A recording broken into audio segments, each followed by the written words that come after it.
Good evening. Welcome in to another edition of the replay where we try to make your day. This is another full live episode, and we are joining this evening to talk about what went on this weekend. And you know, as I always do, I got to bring my guys to the stage that helps me out. Here's my co-host, man, Daryl Alexander the Great, back in the studio with us, man. I got none other than my guy, Mr. Tim Action Jackson from Nebraska, and we all back in the house. We're going to still salute our boy. You know who we talking about. He's been gone in the distance, but he's still our brother, man. Jeff Booker, one of the baddest barbers around. He's repping those kids and stuff like that, like I said, in that track meet. So how's it going, fellas? How y'all doing this evening? Blessed with this stormy weather we got up here in Dallas area. Hey, the rain is what it is, man. That's due rain. That's sent down from the sky. Oh, it's a blessing. Down from the sky. I want to welcome everybody in that's coming on to the replay again, where we try to make your day. This is another full live episode. So do me one favor before we get started. Hit the subscribe, like, and share button as well as that notification button, okay? Y'all do that for me because we're still growing the channel. I'm your host, Jabril Rashad. We're going to get into this thing, man.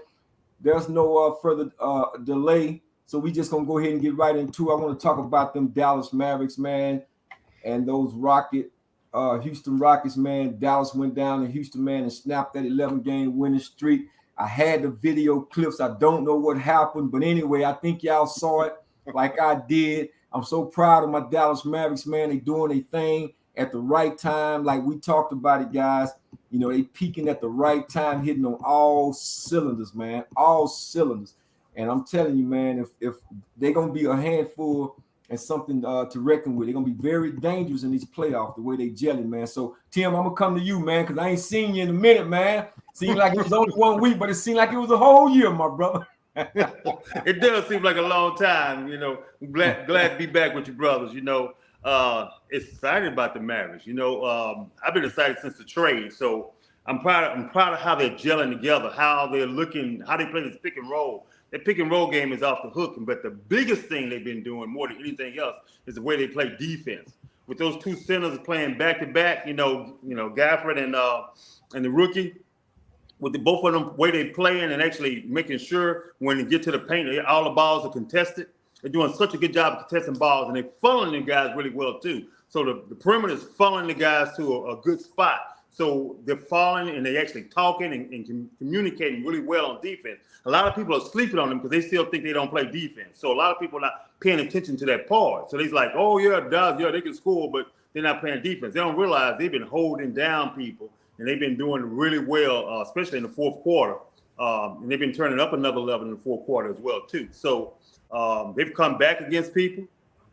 They've blown out people. And they stopped winning streaks. Houston had a strong winning streak. They were looking very good before Dallas played. They was winning some really good games. So people were wondering about them, but the way Dallas played, they left no doubt.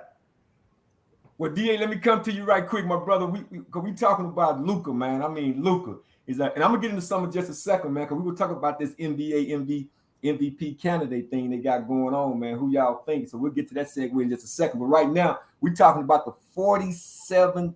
12 rebounds, 7 assists. Luka, man. Luka. I'm saying, I mean, when you look at Luka, man, Doncic, what comes to your mind, DA? I mean, has he taken his game to another level? I know he don't speed up. He played at such a moderate pace. And I wish I had the highlight of him just throwing that thing. I mean, I would say he threw it up. I think that was actually something he worked on. It was a practice shot when he just threw that thing up there and it went in. But when you look at Luka Doncic, man, what comes to mind? Kyrie Irving. Kyrie Irving comes to mind when I look at Luka Doncic. But really, Luka is Luka. Like, we know his game. He's got an NBA game. You know, he's been a pro for probably 2/3 of his life. So, you know, he was a phenomenon. Nobody can stop him. His game is not a fast game, but he's got some finesse that you can't even explain. You know, when you watch him play, you're like, yeah, you're not fast, can't jump, but you know, he's got some bird in him. You know, he's got a little magic in him. He's just one of those. If I had to say who he's closer to, I would have to say Bird, because no matter what you think you're looking at, when you get out there on the court, you just can't stop him. You know, he can just do what he wants to do, and that's the way Bird used to play. And I'm just saying Bird because he's that average running, average, maybe slower than average running, and maybe slower than average jumping player. But he can put 40 or 50 on you when he get ready. Like he can, I'm pretty sure he can go out and put 40 or 50 up whenever he gets ready. But it's the supporting cast that's making the difference. That trade. I don't know how those experts looked at that trade as a C, and some had a C minus. I don't know how they didn't think that was. I mean, you can't know. I felt it. It just made them solid. It was just something they needed, man. They needed another big guy to go with Lively, you know, and he was the person. Somebody who ain't trying to get no pub, ain't trying to get no headlines, just trying to get some dunks, some block shots, play some defense, and go home. That's what they needed. They ain't need no superstars. They needed those two role players to come in and lift everybody else up. But you know who been the unsung hero, man, in that trade, man? Is that boy Daniel Gafford. Yeah, that's what I'm talking about. I didn't know he was he's leading in field goal percentage. He's number 1 in field goal percentage and 9th in rebounds. He's not even a starter. So imagine that. I think that getting him in that trade helped solidify the back end of their defense, because I think that was pretty much, and we talked about this already, that was exactly what the doctor ordered. They needed to have a rim protector, and then you got a young guy like Lively, and he's lively. I mean, he's always active. He can his ceiling to me is like with Wemby with San Antonio. I may not pronounce his name correctly, but his ceiling is like that as far as him being a rookie. He's still learning, and then you get a veteran presence, man, like a Daniel Gafford, man, and it's nothing that, you know, I think going forward into the playoff, they can't do nothing but still complement one another, man. And that's the beauty of the Dallas Mavericks, because you got two of the best closers in my estimation in basketball right now. You know, you got Luka Doncic, who's leading the league in scoring with an average of what? He having 30 a game, 34 a game. 34. And then you got Kyrie Irving, who's 14th, averaging 25 a game. So you got two of the best closers in the NBA. Yeah. And then you got the young boys. See, that's another thing. You got a good mixer of those veteran players, man, with those young players. And, you know, somebody we haven't even mentioned in the last, since the early week of March is Josh Green, who's been out with an ankle injury. So imagine when you get Josh Green back. We said this, man, I think several weeks back, we talked about this, that the Dallas Mavericks have everything they need to go after the championship, because the West is wide open. It really is. The West is wide open. They keep talking about Denver, you know, maybe they are the exception. Maybe, I mean, I give them that because they are the defending champions. But I'm talking about on paper. If they can take what's on paper right now and execute that, you know, with the game plan, if they do that, man, the Mavericks should be right there, Tim. I definitely agree with you. And actually, Daniel Gafford starting now. Since they set that winning streak, he's been a starter, and Lively been coming off the bench. Oh, they done switched up?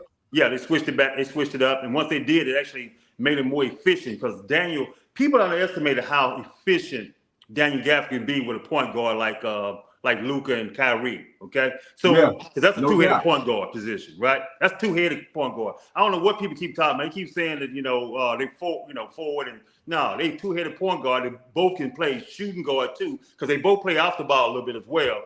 And Kyrie really can play off the ball. He played it with LeBron. He can play off the ball, but he's a point guard, regardless of what people are saying. But he can play off the ball, kind of like Isaiah Thomas used to play off the ball, right? And you made a good analysis on about Luka looking like a combination of people, especially the Larry Bird make all kind of different shots from all different kind of places. That Luka can make all different times. He practices all those different shots as well too. So he makes all these from different positions, different angles, and Kyrie makes all kind of ball shots. He does the same thing. So you got two guys who you just can't stop. Yeah, but their game is this. I remember I used to play, and I play to this day. throwing me in there a little bit. But I used to play where I could move the ball everywhere, right? I didn't understand how people couldn't shoot from different angles, right? Now I would watch people like, you got two of them. You got Tim Hardaway Jr. and you had golly, what's his name to play with the Mavericks back? Jason Terry. Neither one of them, they take their shot straight. So people underestimate that this is an easy thing to do because both of those guys, Tim Hardaway does not move the ball. He come in and slam, he keeps the ball straight and he's easy to block or whatever like that, right? These guys will move the ball at different angles to make shots keep you from blocking it, no matter how many trees are around them. So that's the beauty of it. That's what makes him so dangerous because of that. And you got PJ Washington, who's playing such good defense that his offense don't even matter as much because his defense is so good. And he's been willing just to put his head down and do whatever assignment they put him on. That right there makes the chemistry so great. Their chemistry is special. Yeah, absolutely. I mean, I think when they traded for Kyrie last year, this is exactly what they was hoping for.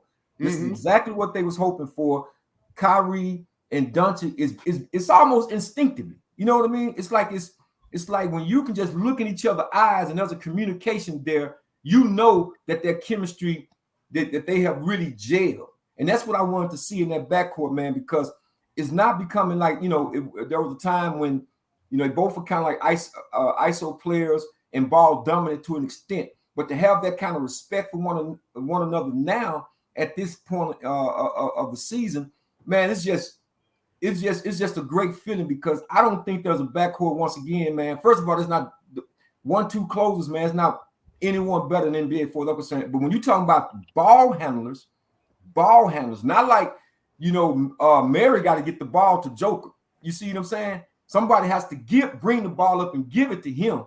But that's not the case with Kyrie and Luka. You know what I mean? They play off of one another, man. I just think they're gonna be a hard out. And I think and the GMs and everybody's talking about them right now, they're getting they just do. And if they can just continue to play defense, which we talked about this last week, DA, how the points have dropped, subsided. And 100 is the new defense, right? We can agree because ain't nobody really playing in the defense. But 100 is a new defense, whereas years in past, you may score 80, 90 points, maybe somewhere in there a game, especially if you was over in the Eastern Conference. But now if you hold a team, man, to 100, shoot, you doing real good in today's league. Yeah, I say 105 actually and down. 105 and down would be good defense. This team is scoring about 120. You was about to say what, DA? That was Tim. Oh, okay. I thought you finished. You said 105. I agree with that. Yeah. About 105. The team was scoring 120. Algorithm. Yeah, I certainly agree with that algorithm, man. Because again, these teams are putting up. It ain't nothing to get 130 points, man, in a game. Like Dallas Mavericks. I wouldn't imagine they would have went in because Houston was the hottest team. They had won 11 in a row, and they hold the bars to 105, and then they go out and score 125. So that's a great job, man. I think they're communicating a lot better. Their communication, I think, is gone way beyond what it was, man, when the season first started. And it's evident and it's showing, and people can see it. And that's why I think that if they get the right seeding and play, let's say the Clippers, if they can grab them the first, and then maybe Minnesota, how it's going to match up, I think they'll be right there in the Western Conference fighting because they can beat any of them teams in a 7-game series. What you think, DA? Yeah, I agree. Yeah, I don't think it's anybody that's going to just look at the Mavericks on the schedule and say, I think we got this. It ain't nobody that can do that in the league, period. Because they can put 130 on all of them. Yeah, I certainly agree with that, man. Their toughest matchup probably be Boston. That's the finals, though. That's the NBA finals. That's their toughest matchup. I like to see that combination because of the combination that Boston has for their bigs and how they can shoot from outside. Even their bigs can shoot from outside. So that would be the toughest matchup of anybody in the league. Otherwise, I think they have a head. And then don't forget about Dante Exum, who's actually become the new sixth man over Tim Hardaway. So he's actually shown up and shown out. He played good defense and he's shooting the ball from three really well. So, and he'll drive the ball to the hole. So That's the new six man right there, Dante Exum. He's a sleeper in this deal. Yeah, I'm well aware when they got him, man. He was out of basketball playing overseas for a minute. He was I don't know if he was a lottery pick, but I know he won the first round years. Yeah, he was a lottery pick. He was a lottery pick. Mm-hmm. Okay, Number 5. And that was definitely a great addition, man, bringing him back. But like I said, they got all the pieces. It's gonna be very interesting to see when Josh Green back, how he's gonna continue to work, facilitate him into that lineup again, as far as getting the minutes and stuff like that. But they got a deep bench. They got personnel, man. I just think they got the right chemistry. Jones is playing really, he's always been a guy that goes beyond the rim. I remember when he was playing with Phoenix. I always liked him, man, because he was always a leaper guy. So they have everything I feel like they need to go out and try to win another second championship.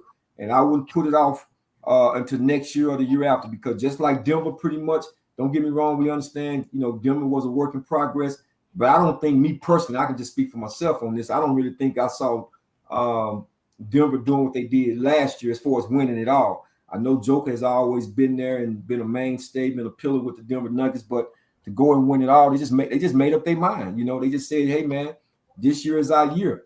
Kind of the way the Mavericks did in 2011. And I truly believe that they have the same prowess to go in and do the exact duplicate what they did in 2011. I really do, man. I really do. So I tell you what, with that being said, let's talk about it then, man, because I got this this NBA MVP. I want to know who you got. But before you give me your answer, let me go and play this clip right quick before you give me your answer. These are some of the guys they got up there, man. Jason Tatum, of course, Luka, Giannis, Alexander, Joker. And we're gonna go through the numbers, because you can make a case for any of them. Who would be of course, Joel Embiid had injury, so he's not eligible anymore. Yeah, he's not a viable candidate. He's gonna probably come down to the top 3. And I really got Giannis, Luka, and actually now 4 if you're putting Giannis in there, because you can't Alexander, man, can't take nothing away from that kid there, man. His numbers is excellent too. But when you go through the numbers, Luka, like I said, man, he's first in scoring, averaging 34.0 points a game. You got Giannis, he's at second in league in scoring at 30.8, and then you got Alexander, he's at 30.3. Only 3 guys that are averaging 30 points a game, but you can make a case for all of them, because SGA, man, he's leading the league in steals with 147 steals. And they said he out of 70, he done played 71 out of 74 games. And get this guy, I don't know if y'all heard this stat too, but when I heard, I was like, really? He had 50 30-point games. 50 30-point games. So when you look at the candidates right now, I think Joker was leading a few months ago or what have you, but Luka have definitely closed the gap. And I'm just gonna go first. I just kind of believe it's gonna be hard to supplant Alexander with OKC being the number 1 seed so far. But with the way Luka is playing, if they were to get to 50 games and even meet OKC in the series and then win that series, I think he's your MVP. That's just my personal take on it. But what you say, DA? I like SGA for the MVP, but I think Luka's gonna get it. They're pretty much all deserving of it, but I think since the Joker has gotten it, and Luka has always been in the mix, I think they'll lean Luka's way this season. But I like SGA as my MVP. Is that wouldn't happen to do because the last name is the same? That's my nephew. You see what I'm saying?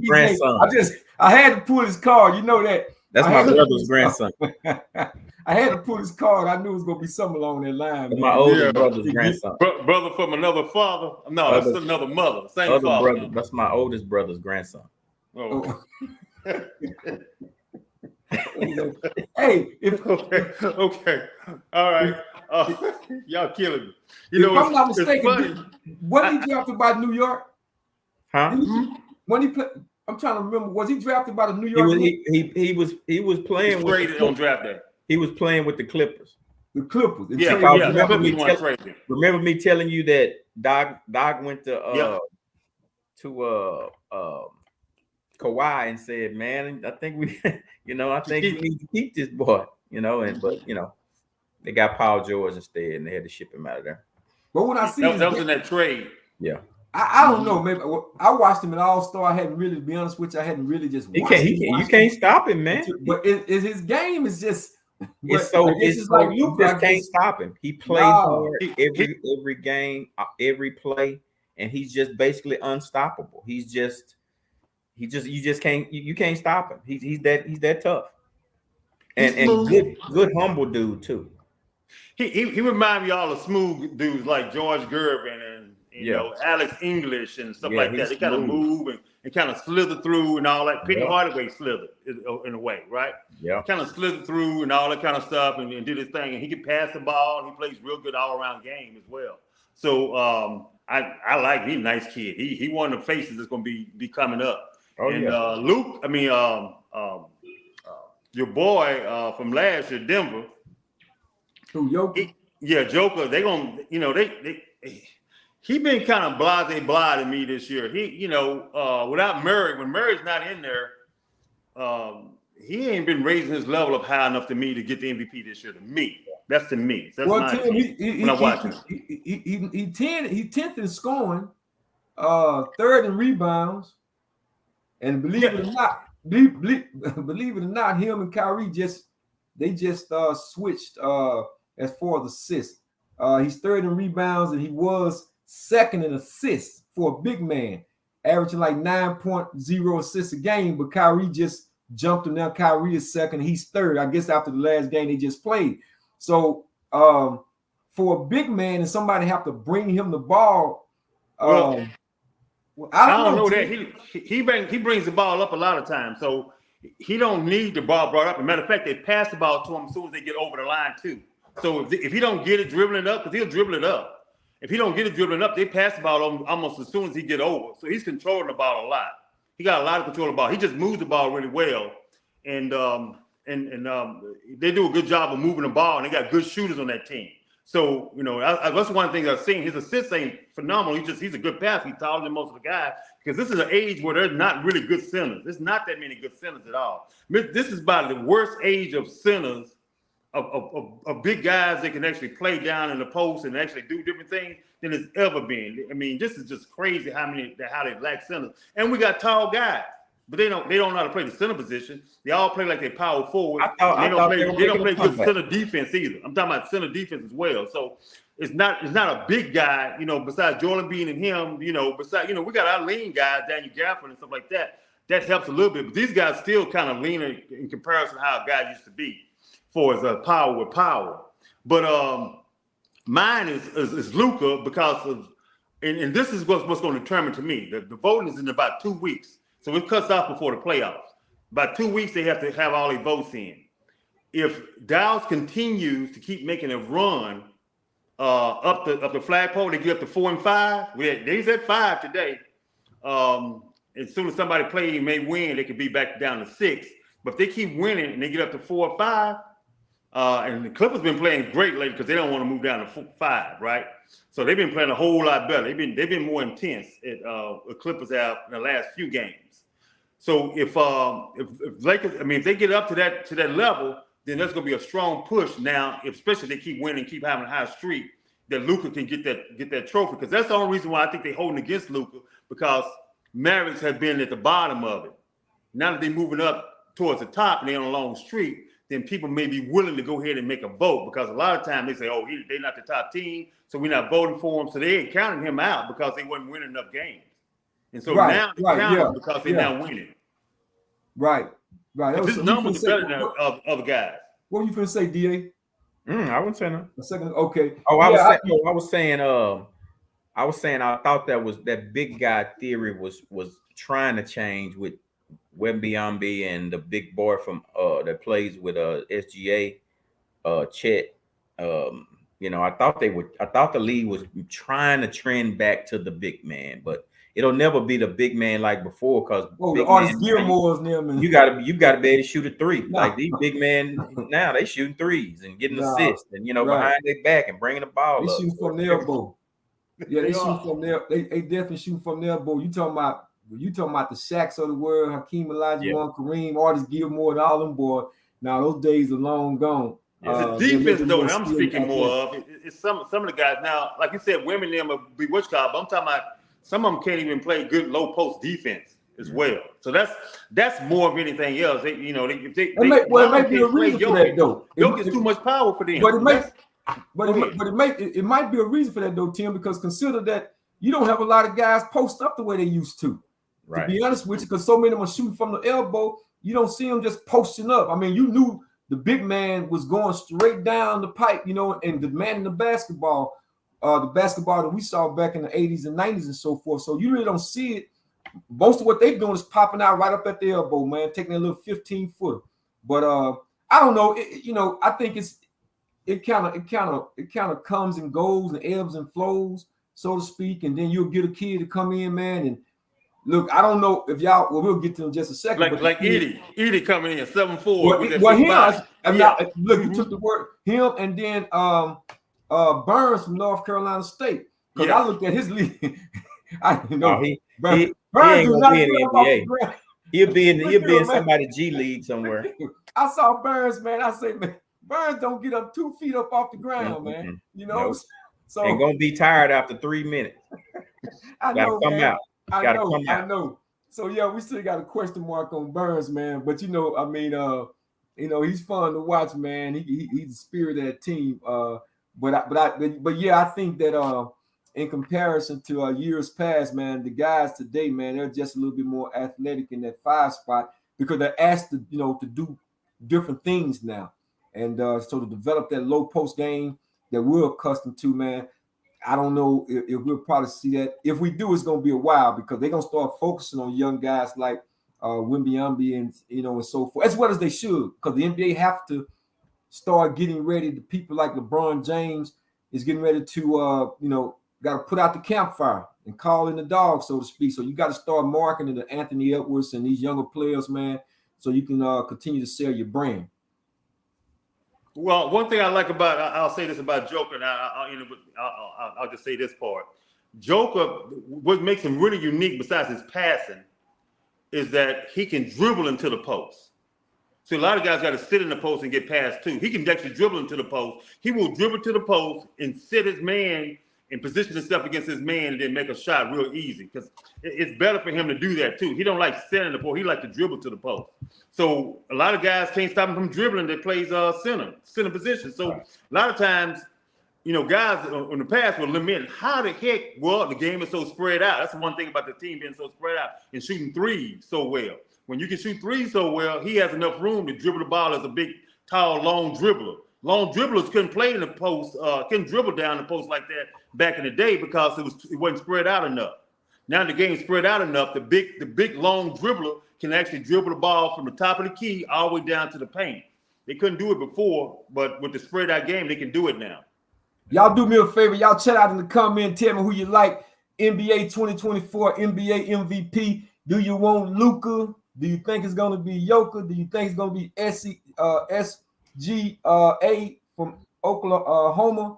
Or is it going to be Giannis from Milwaukee? Of course, I'm being a little biased, but I just think Luka, man, I just think he's playing lights out basketball right now. So I have to put him slightly ahead of Joker, man, especially if they continue to move up, man, and get better seating. And like I said, it's going to be real interesting in the Western Conference because it's wide open. And I think the Dallas Mavericks have just as good as anybody a chance to be able to get to the Western Conference final, if not the finals, which we're definitely shooting for the finals. So, guys, let's segue real quick over to another topic I want to talk about is LeBron James. I ain't been giving LeBron really no love on the show. you know, if you're looking past, you know, episodes, I really hadn't shown LeBron a lot of love just because I don't like all the whining sometimes. But he's a heck of a talent, man. I'm not taking nothing away from what he's doing. But I had to talk about 39 and 39. You know, he's 39 years old. Go out and hit, you know, 39 points, man. So I said, let me show him some love, man, because you know, what he's doing right now, I think is phenomenal as far as how he's taking care of his body, longevity, man. And last night he goes out, man, and put on a clinic. I think he had 9 threes that he made, 40-point scoring. I think him, Michael Jordan, and if y'all can help me, I'm not for sure, is one other person who's Karl Malone. Karl Malone is the only individuals who have scored 39 or older that many points in a game. Jordan is still ahead of him. He did it 3 times with the Washington Wizards. That was LeBron's first time. So, DA, I'm going to come to you, man. What does this say about LeBron James and, you know, the legacy his NBA career?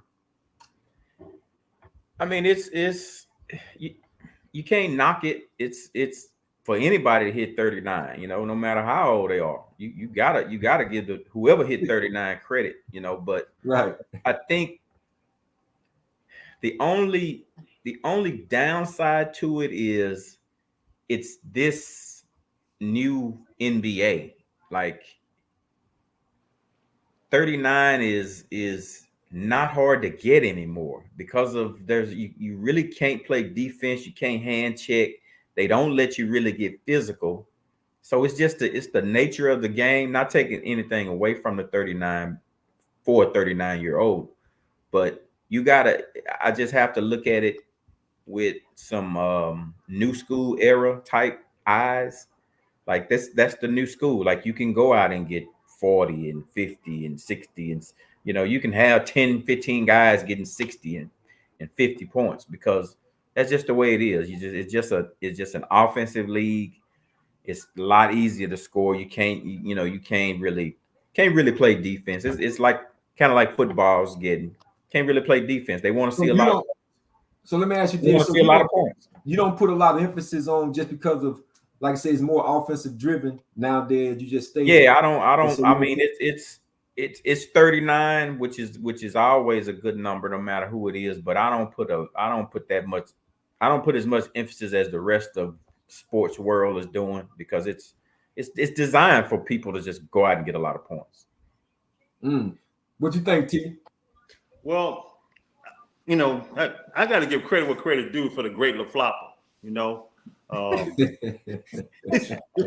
wasn't the greatest, man. He learned from D Wade. Oh my goodness! He learned from D Wade and Harden. Started on that, man. I'm trying to give him some love, TJ. I'm trying to give him. I am giving some love. Just let me finish. So he but he is the great LaFlopper. So they posted a video the day, man, and it was a ghost elbow. He grabbed his head. Yeah, he was pushing his hair pieces down. He was grabbing his head. I'm like, man, he was pushing his hair down, man. Man, he faked. So, man, he got the worst fake, and then the walks. And, man, okay, let me not get started on that. And everybody moves out his way when he drives to the basket. What basketball was that? Where you drive when he drives past the basket, nobody goes to the basket challenge. He goes, dude, at least get a challenge. Somebody challenge, man up. So that's not his fault though. See, that's why I'm giving him credit because it's not his fault. Right. Everybody ain't scoring 39 points at his age, especially. So that's a great ability to do so, right? So you got to give credit where credit due. I just ashamed of the rest of the guys out there playing.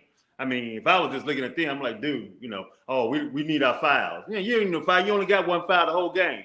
Use your fouls. That's what we used to say back in the day. Use your foul. Yeah. Don't let him come down and think it's okay for him to drive past the basket. You don't get that. Right. You know, challenge the ball. Don't challenge the man, but challenge the ball, right? That's good basketball. I'm not into the game where everybody used to hit people. I'm into the game where they used to come and hit the ball. Go after the ball. And if you hit the man while you go after the ball, that's a whole nother story. That's all right with me. You know what I'm saying? But going after the ball should be the game. Not what they was doing when they was tackling Michael Jordan and like that stuff. Yeah, that wasn't really cool. I'm talking about going after the ball. They don't even go after the ball no more, man. Well, you know something, but you know something, and I'm glad you brought it up. And I've been biting at the bit right here, man, because I really don't want to get into the great debate of who's the GOAT, because to me, it's not even a debate, man. Anybody that has 2 good clear seeing eyes. It ain't even close. It's not close, man. And I think people are just in the moment when you start bringing up LeBron James and Michael Jordan. But I'll just say this though, when you go back and watch the way the abuse that Jordan had to take going up against the Pistons and the New York Knicks and them boys, I mean, it was to a point to where it wasn't basketball. It was just physical. It was like, forget, we ain't playing basketball. We're gonna knock the hell out of you. Come down in this paint. We're gonna let you know that we here. But they couldn't I'm stop telling you, man. You know, so LeBron haven't faced any of that. Now, could he have made the adjustments? I think that he would have had to. But the mere fact that we'll never know, and in this era right here, what I call this is the Cotton League right now. Like you just said, Tim, guy come down in the middle, man. You just couldn't have done that, man, back then. You're gonna get, man. Look at Bill Lambier and them, man. They clotheslining you, man. You understand? Y'all remember back in the day when Kurt Rambis was going to the hole, man, and got flipped. And Lambier, I mean, clothesline the heck out of him. That was the style of brand of basketball, man. That cleared the benches. You know what I'm saying? Yeah. That cleared the benches. So again, I don't know if LeBron would have, if he'd have played in that era, or let's just say if today was like that era back then, if he would have had that kind of stamina to be able to go still do what he's doing right now. I don't know. It's one of those questions, but I'm not in the moment type guy. I'm just going off of what I know since having first watched basketball since 1972. I remember when guys like Slick Watkins and them played in 1972. I remember the Buffalo Braves and Bob McAdoo and those cats. You know what I'm saying? So, you know, I don't know. Some people just got a snapshot of what the NBA, what they think the NBA is today, not what we know what it once was. You telling your age on here, but hey, it's a blessing. The goal is to get old. That's right. That's the wisdom. Get that wisdom that we have right now. A lot of people don't have that. But what he would have to do, that Long John Silver, Karl Malone move. You know what I'm saying? That's the only thing he could adjust to. Because just think about Karl Malone had to think of a move that protected himself. He did the Long John Silver, you know, with the knee up, like Long John Silver does, right? So whatever the commercial was, it could have been the Captain D, whatever it is. But he had to stick his knee up. That's what he used to do going through the paint because everybody was attacking you. And so he would have to learn and watch some film and learn from Karl Malone because they're pretty much the same size. Karl Malone was so big and strong, he still had to do something to protect himself. That's how, you know, physical the game was back then. Huh? Yeah, I mean, Isaiah Thomas still got a long 12, 6-inch gas or whatever across his eye to this day from catching them elbows from Karl Malone. Mm-hmm. Who just wasn't letting you come to the hole like that, man. Nah, it just you get challenged. Yeah, man. Listen, man, them dudes used to see. Let me ask y'all something. Let me ask y'all this question. When is the last time you seen a player sitting on the bench with ice on his knee? Now, maybe you have. I mean, I'm not saying they haven't done it, but it seemed like it was just more often back then than you see it now. Guys go to the bench and they got bags of ice, man, on their thighs, their knees. I used to see this a lot. Just about every game you would see players, man, just ice packs on, man, before it was a war back then. Not since Kobe. Kobe was the last one. Kobe would have 2 bags on each one of his knees, one on his shoulder, and then go back. And Kobe is a 90s baby. He come up in that era. You know what I'm saying? Yeah, he the last one. He come up in the era. I'm talking about since what we can say. Yep. I mean, I'm not even go back and say the early 2000s. I'm gonna say as far as probably 2012 or 13 and up. Because the only one I see that play with that kind of like, I'm gonna knock the fire out of you if you get on a fast break. And I'm gonna tell you, if they'd have went and got this boy, man, I wanted them to go get Patrick. I already know who you about to say. Because I'm gonna tell you the reason why, DA, let me tell you the reason why. I remember we were playing South Oak Cliff and we were losing, man. I don't even want to tell you what the score was. You know, I hated losing, bro. I hated losing, but when I go back and look at my winning percentage all the way from Little League up, I can honestly say, man, I got more wins than losses. But we getting our butt blowed out by South Oak Cliff my sophomore year. And these guys, you remember Jeff Ross? He was my dude. I grew up with these cats, man. And man, they gave the ball, man, one of my guys effort on a fast break. And I mean, you know, Cedric McKeever and them, man, they talk about this to the day because Coach Smith was wearing me out. And Cook went out there and tackled the man. He's trying to go for a layup. I'm so mad we losing. I'm like, you know what I'm saying? So it was just instinctively. It wasn't nothing I meditated. It wasn't planned. It was in the heat of the moment in the battle. Because I'm on the football field too. And here it is, they giving us man, they kicking our butts left and right. I ain't got no help either. Man, that joker went up for a layup, man. And this was before they started talking about bad boy, because they started talking about bad boy in the late 80s. This was like my sophomore year in high school. That's a fact. So, it's one of them deals, man, where I don't know, if LeBron could have taken that kind of punishment. I just don't know with the mentality that he had at that particular time, because I think he was a little bit, he was definitely a talent, but I just think he was a little bit weak-minded in certain areas until he went to Miami and played with Bosh and Wade and them, because he had to learn how to be a dog or learn how to. And I don't even know if he still was a dog, though, to be honest with you. Right. Yeah, I mean, I'm using that word kind of loosely, throwing it around, but like as they say, Jordan came in with that. He came in with that. I mean, ain't no doubt about it. He came in with that animal. Man, it's funny you brought that up, man. I went on YouTube and I watched just highlights of Jordan his rookie year.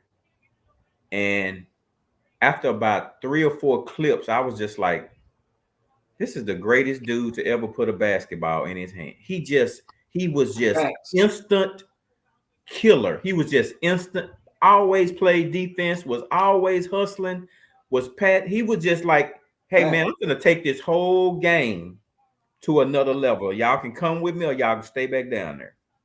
As a freshman, he was out there like, I'm the big dog. He came out like he was the dog, and they just had to step aside like he was from a different planet. And LeBron was a great talent, but Jordan just had the mentality like, hadn't seen nothing like y'all ain't doing this game right. I'm gonna show you how to elevate, take this game to a whole new atmosphere. And he did. And I was like, man, now I remember why I think this dude is the toughest player to ever put a basketball in his hand. I like he was so quick. Hold on, Tim. I would like when they asked Bobby Knight, who's the greatest. Bobby Knight said it, and Bobby Knight said, he's like, oh no, that would be Michael Jordan. Yes. Again, I mean, Jordan was. He got everything, man. Look, man, you can go to the videos. You know what's crazy? And I just had this the other day, maybe 2 days ago.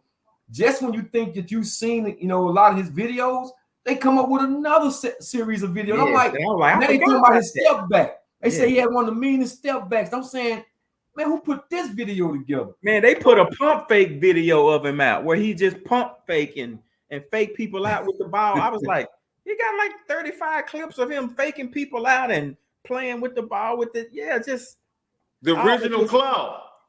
Well, actually, Dr. J was the original Cloud. Dr. J had well, Dr. J and Connie Hawkins.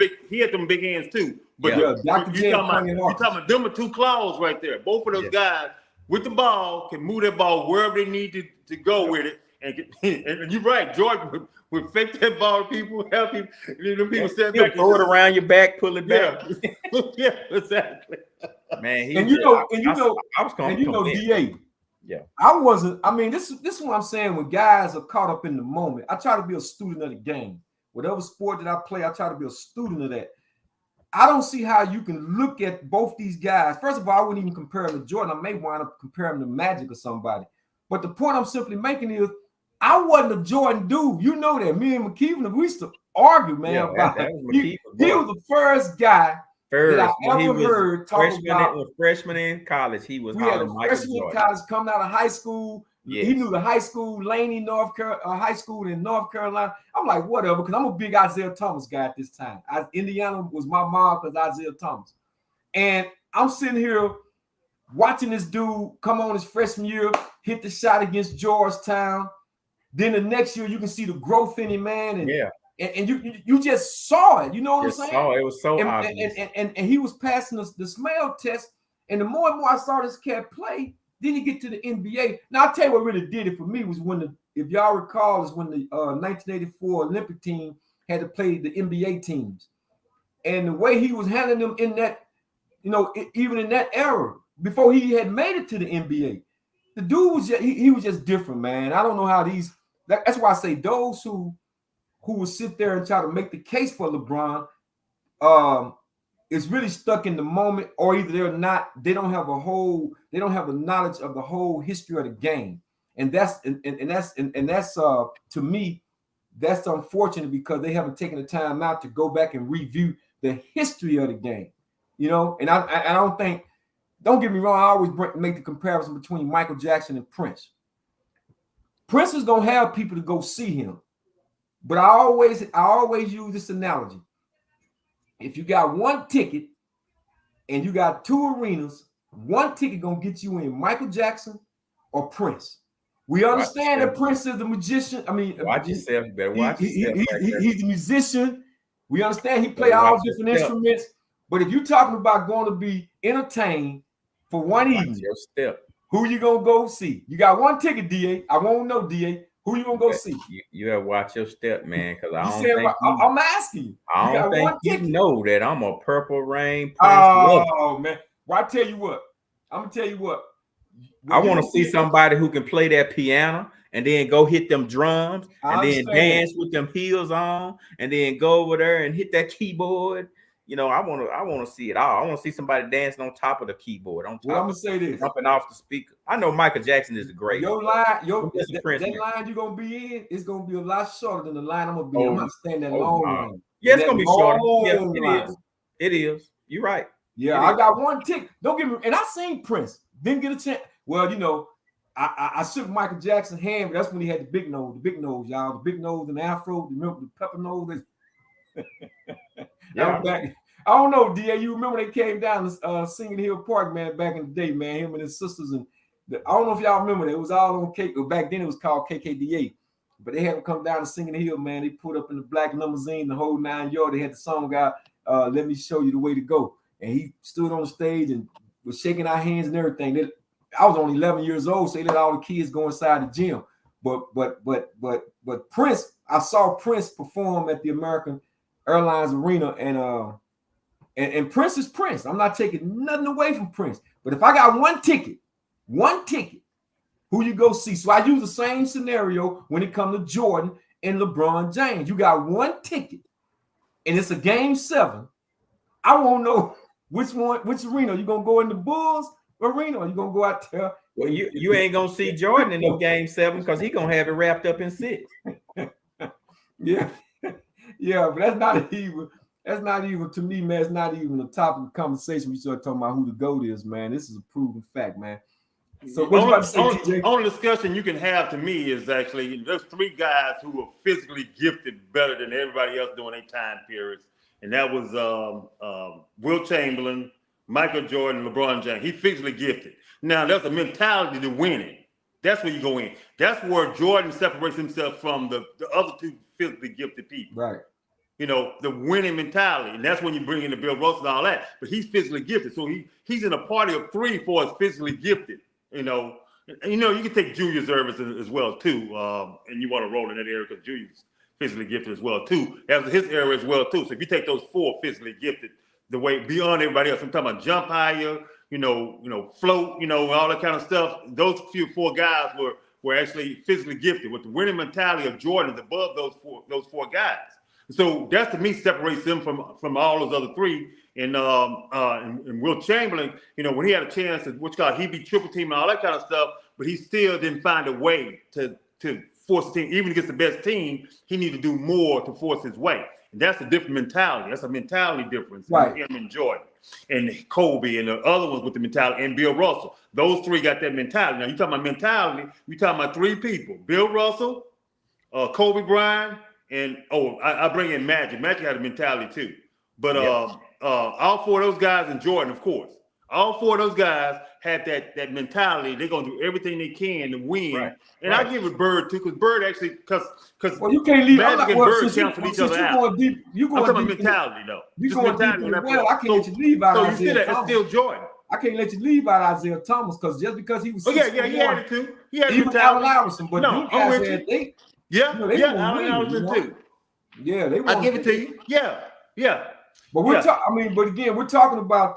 This is the replay for those of y'all that's coming on. This is the replay, and we're talking about LeBron James and what he did last night. We giving him a shout out. You know, we're not hating anything like that. We want to be able to honor him, man, that way, because I think he's a generational player.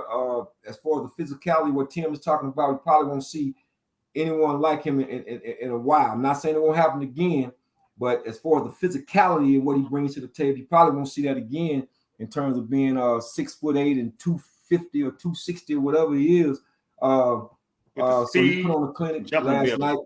But I know how to, give people a shout out, man, when they earn it. But when you don't earn it, I'm old school, man. I know physicality basketball, man, when guys was clearing the benches and people's going to the hospital and getting broken noses and everything else. So it's totally different now. But we want to definitely shout out LeBron James. So, guys, we got to segue right quick, man. We got to get into this college basketball or what happened. I got to be honest with you guys. What's up, DA?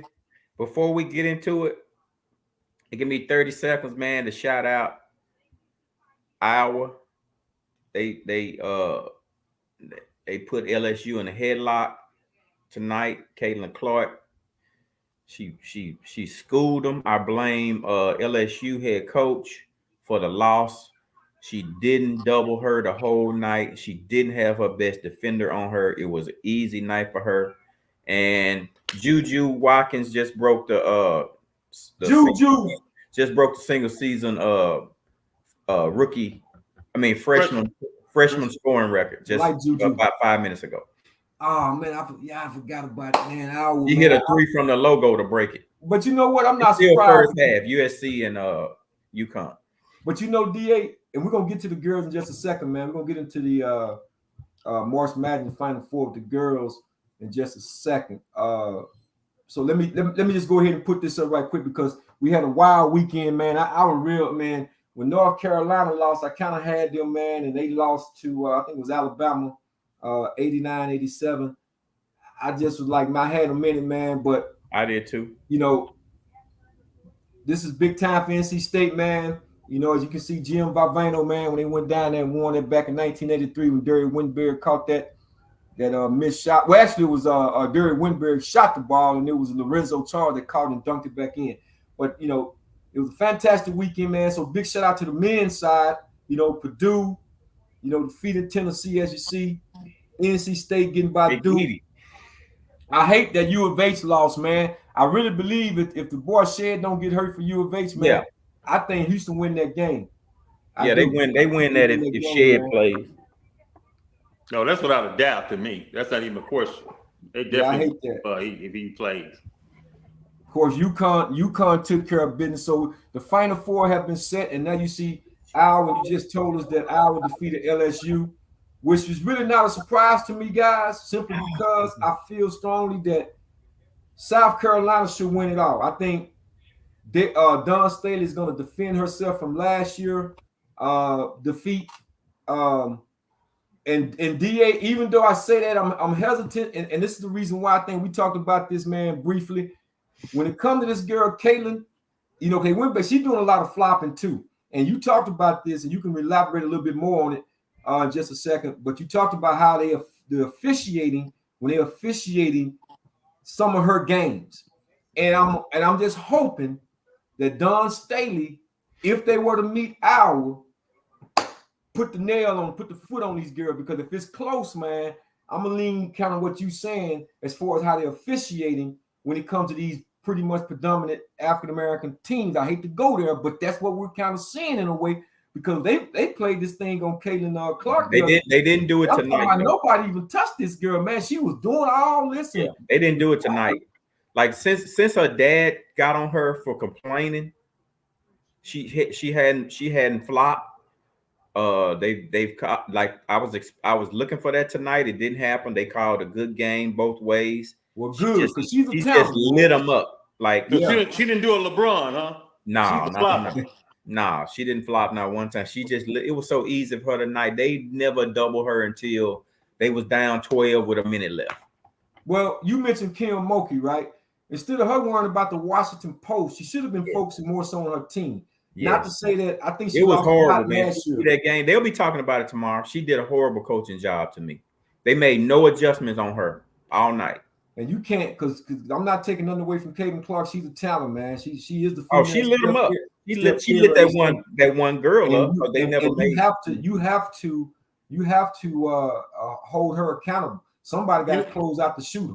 Yeah, but they didn't stop the other people from shooting threes and hitting threes either. So you didn't put a good play on her, and you still didn't stop the other guys from making threes, open threes. They still had open threes they could make. Yeah, it was weird. Like they made more threes than they made twos. It was kind of like old age versus new age. Monkey was playing an old age game where she had our guys in the paint scoring because they scored pretty well down in the paint, but they wasn't making no three. They didn't make any threes, and Iowa made all the threes. Yeah. So that well, was let it. me ask you guys. Let me ask you guys this real quick before we coming up on the top of the hour where we got to get ready to wrap this thing up. The men's in the final four. Who you like in the finals? DA. Well, every team I picked is gone. I had Arizona, they gone. Then I jumped on every team. Huh? Every team you picked the right? I didn't pick them to win it, but I picked them to go to the final four. But I didn't pick them to win it. I picked Arizona to win it. Well, still got a chance to get in the final. Yeah, I'm saying that my original bracket didn't have UConn winning it. All the teams that left, I didn't have any of those winning it. I had Arizona winning it all. Yeah, I don't have a champion still in the final four. All of the teams that I thought would make it the furthest are gone.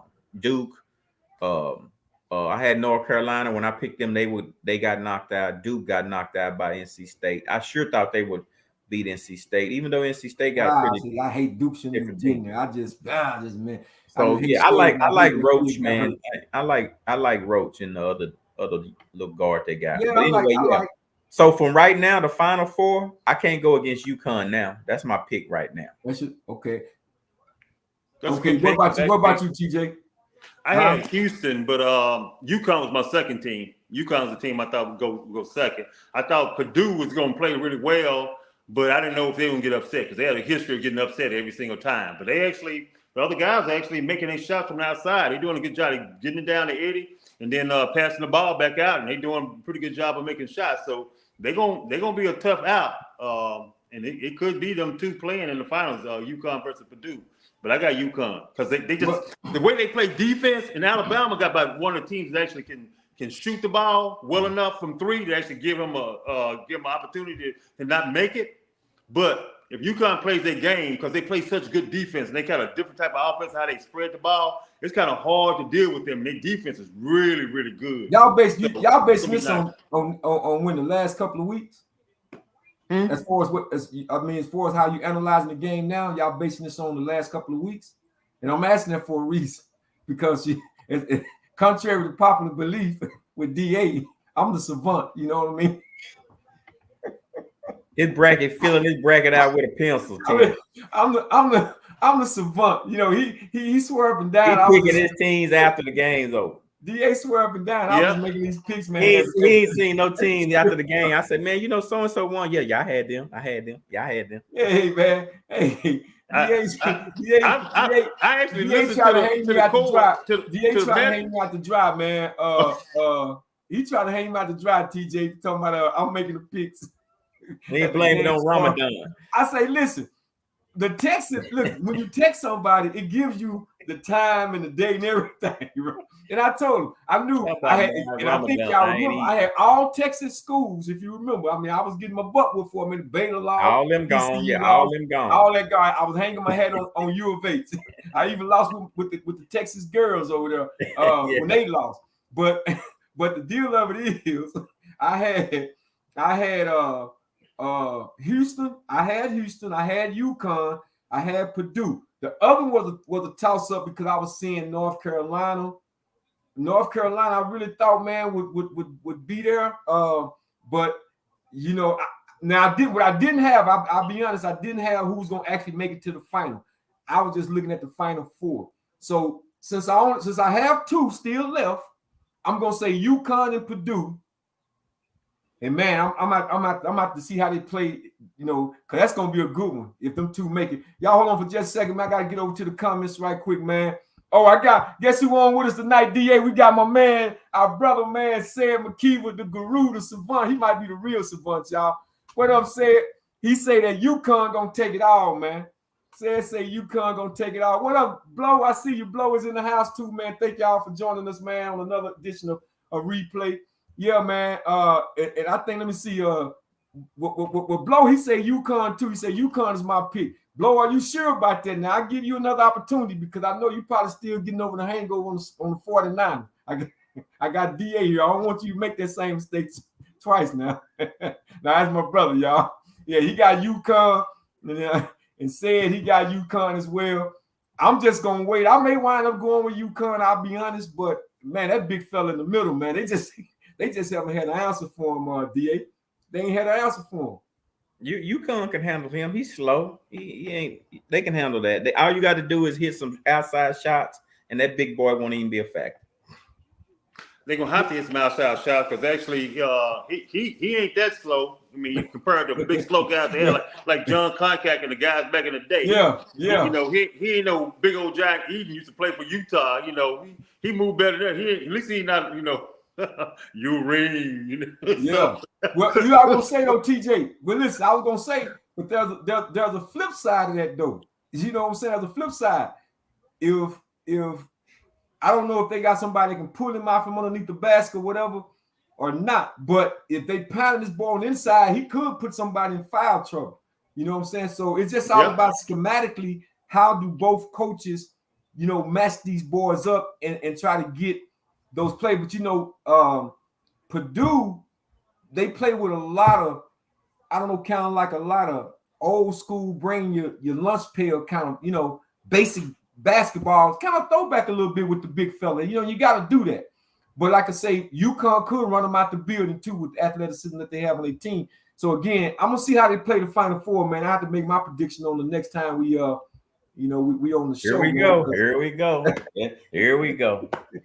Hey, Sid, you see what he can't just make. He gonna ask us our pick. He can't just make his pick now. He gonna wait. Well, and then we ain't gonna have no show Thursday. Then he ain't gonna have no show Thursday, and then by next Monday it be championship. You see what he doing?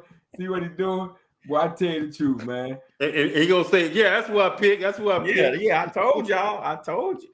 He ain't told us nothing. Ain't told us nothing. Nothing. I'm saying nothing.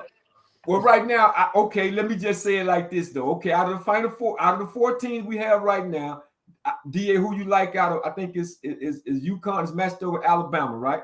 Who you like? UConn, Alabama. I'm close to picking Alabama in an upset. I mean, NC State in an upset, but I can't. I wish Alabama was playing Purdue. I would take Alabama, but I don't. I think I'm pulling for NC State, but I don't think they can handle the big boy.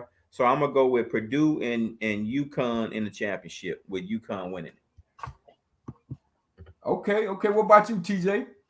Well, he just pulled a rabbit out the head. You know, Alabama has that. Like I said before, Alabama has that opportunity because they can shoot.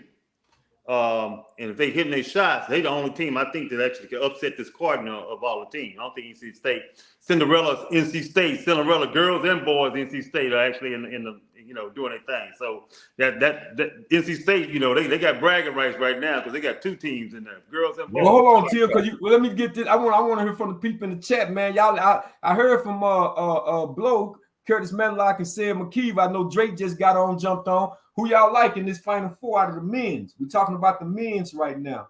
I mean, who y'all think gonna go to the finals and win it all? Because it will be interesting if Alabama knock off UConn. Now you got a definitely a strange type of series going on. Now I don't really see that happening, but I'm just saying it's called March Madness for a reason. But who y'all like come in the comment for me?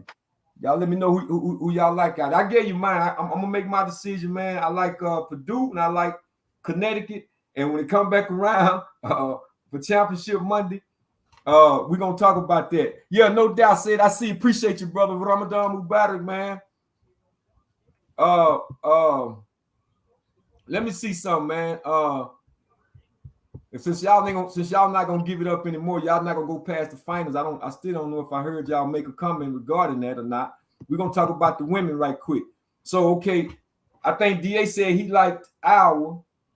I like South Carolina taking it all. You like who? I didn't pick Iowa to take it all. You better stop that. Correct me if I'm wrong, then. Okay, correct me if I'm wrong. My fault. Man. No, I got South Carolina taking it all, man. I got South Carolina and playing against UConn, and plus that the big girl just declared for the WNBA today too as well. Big Cordova. Oh, Cordova? Oh, they going out then. Camila Cordova. Oh, they going out with her. Yeah, they going out with her. You think it's gonna be tough, Drake? Okay, we hear you, man. You think it's gonna be tough, man. Well, I tell you what. Let me see what Ted say on this, man. He say this could be another miracle for North Carolina State. Hey, man. Yeah, I mean Burns them, but I just don't. I don't see Burns matching up with big boy like that though. But you know, I don't know. What'd you say, TJ? Well, I was thinking about the game. Won't USC be playing if they win? Who win the USC and Connecticut game right now? UConn is up, but it's close. Okay. So they'll be playing Iowa, right? Huh? Y'all talking about the women. We talking about the women. Yeah, they would play Iowa, and then I'm predicting them to be Iowa and play South Carolina. You got UConn and South Carolina playing against each other. Yes. Yeah. Okay, that's what I was asking. Absolutely. Because it sounded like you said Iowa and UConn. And that should be one heck of a game. But I do think if given the chance to play them again after what they did to South Carolina last year, I think Don, man, gonna have them girls ready, man. I really do. Even though they're gonna be blowing them whistles, I think, man, so they know Caitlin gonna be turning pro after this year. I just don't see Don, man, them girls being underprepared, man. So I'm definitely rooting for South Carolina. Yeah, because I didn't like the way it went down last year. They have a better defense than LSU. South Carolina got some dogs that they can put on Caitlin if they make it. And they will put them on. So that's and they will put them on. Talking about Don Staley, she coaches a little different. She's different. She ain't gonna let that remiss. Right. She's definitely gonna put that on. And South Carolina's gonna win it all. If it's something not working, Don gonna change it up. Find something that does work. Yep, she makes adjustments. Yeah. Mulkey didn't make any adjustments tonight. Yeah, she went with her philosophy and she stayed with it. And got killed. Mm-hmm. Yeah, Drake, we know Duke, man, they shouldn't really even beat U of H, man. That boy Shed I don't think we already discussed that. I don't think Duke gonna make it out if that boy Shed don't get hurt. Jamar Shed from Houston. I think the Cougars win that game, man. I really do. They was up 6 before he twisted his ankle. And that was just a sad thing to see. But he's a Duke guy, y'all. I don't understand. See, this is and TJ, we talked about Drake, man. This is a guy, he all over America. He all over America, man. I don't know what's going on with him, man. But anyway, you have to pick somebody, man, before this March Madness is over with. Somebody in that final. Like I said, I'm gonna let y'all know when we get back for the finals, man. But like I said, I got South. I can't say that though. As far as on the women's side, I do have South Carolina winning it all. Why not? They've been undefeated. I don't care how they blow them whistles, but Don Staley and the South Carolina Gamecocks are gonna come to play, man. They're gonna send. You say she just declared for the NBA DA? Yeah. So she's gonna put in work, man. And Iowa definitely don't have nothing for this girl Cordova, man. So all they gotta do is just close out the 3-point shooters, man. Like you say, they got some girls, and Dawn understands. That's one thing about her IQ, her basketball IQ. She understands basketball. She understands basketball. Let me see what he say. A $1 bid South. He got anybody want to take Dre on that, man. $1 bet, man. He can sell it to you, man. Because I'm not even finna mess with it, man. A $1 bet. $1. Hey, DA, there you go, right there, DA. I'll take it. You got a $1 bet. South Carolina girls gonna lose. I got it. Bet. Yeah. Okay, y'all got some action going on, man. The words of Booker, man. So yeah, man. But we'll see, man. There were some other things I was gonna talk about, guys, this evening, but I wanted to cover all this, man. Y'all know it's a lot of stuff in the news. before we close out, man, I want to send my sincere condolences, man, to the Davis family, man. Vontae Davis, young brother, man, played defensive back in the NFL, man. They found him deceased, age of 35, and you know, he was the one, you know, that left. I kind of jest because he left at halftime during the Buffalo Bill game and said he couldn't take it no more. He said, I'm done with it. But unfortunately, man, I don't know what all the results are right now about, you know, how he died or what have you, man. We want to definitely wish his family, man, send them all the love and comfort that we can from the replay. And also, Rasheed Rice, if you're listening, son, get your life together. Don't ruin the opportunity that you have. You know, if you was in a wreck, why would you? If you wasn't in a wreck, why would you go hire an attorney if you didn't do anything? So that's just kind of crazy right there. I hope all that shakes out for him as well, because you know Andy Reid will let you go. You know, he had a good season last year with the Kansas City Chiefs. But that's my two shout outs, man. I want to shout them out. But TJ, who you shouting out this evening? I'm shouting out the Texas Rangers. They had the opening day this past weekend. They they're 3-1. Yeah. They're 3-1. Start the season off. They won again tonight. Good start to the season. Yeah, they looking good too. And I told them the Astros gonna miss Dusty Baker more than what they thought. They kept talking about, nah, we got us. Nah, management it plays a role. But DA, who you shouting out, DA? I'm gonna shout out Juju, man. She broke that record tonight. Naturally, way to go, Juju. I like Juju. And she still got, you know, still got another quarter and a half and maybe another 2 more games to go to add on to it. But I'm shouting out Juju tonight. What's the score now? 52-40. This might be her last hurrah. I shouldn't even put this up. Boo Texas Rangers. Boo them St. Louis Cardinals, man. They suck. The St. Louis Cardinals, they're going to win another championship. Anyway, it's our era. Well, guys, that's going to conclude another episode here on the replay where we try to make your day. We want to thank y'all for joining us, man. Everybody came in this evening, man. Shouted us out, man. We sure appreciate the love, man, and keep supporting us. We'll continue to grow the channel, man. There's no us without you guys. So don't forget to tell a friend, man. And we're going to do this thing again. Today is Monday. We should be back on Thursday, God willing. You know, don't let it change. Again, don't y'all forget to hit that like, share, and subscribe button. And again, man, that's going to conclude the show for this evening. We're going to see what happens. We'll talk about this draft coming up too. Look here, Drake, if you're still on with us, man, we understand that the NFL draft may not be something you want to watch. Seeing how, man, that y'all don't have a team in that city. But if you ever want to watch the Dallas Cowboys draft, I gotta let him have it, because now, you know, he gonna pump up with something with the Eagle. I got to give him his comments, y'all, because he probably said something. He probably said something, man. But anyway, guys, like I said, this has been the replay, man. Thank y'all for jumping on with us, and we're going to see you next time, guys. Peace and love. God bless. Peace.